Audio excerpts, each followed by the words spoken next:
Let's welcome ranking member of House Intelligence. He's the author of the book, Countdown to Socialism. We welcome back Republican Devin Nunes. Great to see you, Devin Nunes. Congressman, what do you think? Is Brennan clear, or could he still be in trouble? Well, he's hardly in the clear. And the good thing is that you don't see Durham, who's a professional prosecutor. We have real grown-ups now that are running this investigation. So I don't think Brennan's in the clear at all.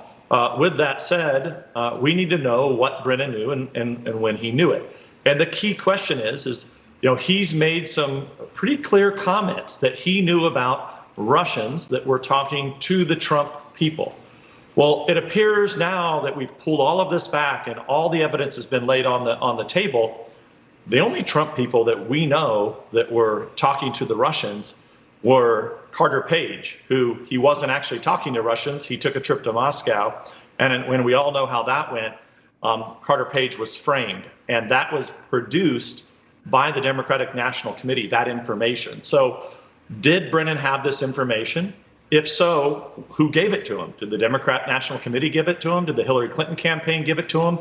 But clearly he should have known that this would not have been real intelligence that should have been used to target a political campaign. And I think that's so the issue from our vantage point, Republicans, I mean, that's what we want to know from him.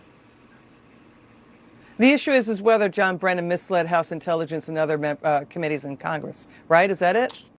Well, that would be one of many issues. I mean, obviously, if he was peddling this information, what right and under what authority would Brennan, who is supposed to be, the top of the CIA, the top of our intelligence services, they have tried and true methods to actually look and gather intelligence that go through many checks and triple checks, all the way through, so that by the time you get something, it's believable. So he would have to know if he's peddling this is just pure nonsense, and it's not something that a CIA director should be engaged in.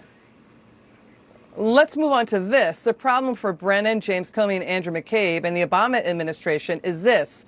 Why did the FBI aggressively lobby and push the CIA to include the discredited, debunked opposition anti-Trump research, that being the Steele dossier, to include it in the intelligence community assessment, the powerful assessment about national security?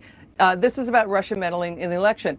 Did they do it to give that Steele dossier more gravitas, more stature, more credibility, even though they knew it was flawed, even though the CIA told the FBI it was internet rumor, even though Steele's own sources said it's baseless gossip? Did they do that, stick it in the ICA in order to get more wiretaps on FISA wiretaps on the Trump team? Well, I think what they did, I think you're right over the target. So what we believe today is the reason that was put in to this intelligence community assessment, just so your viewers understand, I call that Obama's dossier. Obama ordered that after Donald Trump won the election in 2016. And within weeks, they had decided, they put out a phony report, all our intelligence agencies did, that said that the Russians were trying to help Trump. In reality, what do we find out? The Russians were doing what they always try to do, which is sow discord. And in fact, Russia, like most other countries, like anybody, nobody ever thought that Donald Trump had a shot to win.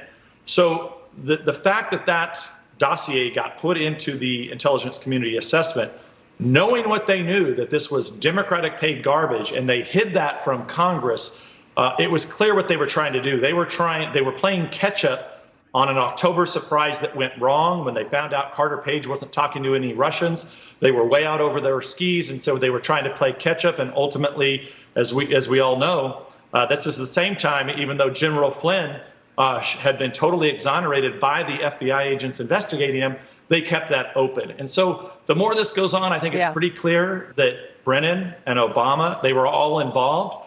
The key is who gave the order? Who gave the order to participate in this corruption? So we already have one lawyer who's paid the price. Hopefully there'll be more. Yeah, and whether or not President Obama's legacy is tarnished, and also former FBI Director James Comey, whether his legacy is tarnished. Again, because President Obama, according to government documents, told James Comey, quote, put the right people on Flynn, even though the FBI said, we're going to drop the case. There's nothing, that his call with the Russian ambassador was, quote, legitimate. Let's listen to James Comey say he's not worried about any of this, where the probes are going. Watch this. I can't imagine that I'm a target. I saw the news report that John Brennan was a witness.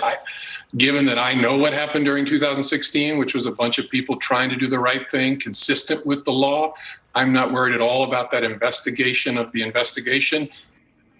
Your reaction to James Comey saying he's not worried, your reaction? Well, what I would say is in early January, Comey had a shot to tell all the Republicans and the Democrats that the Hillary Clinton team and the Democrats paid for the dossier.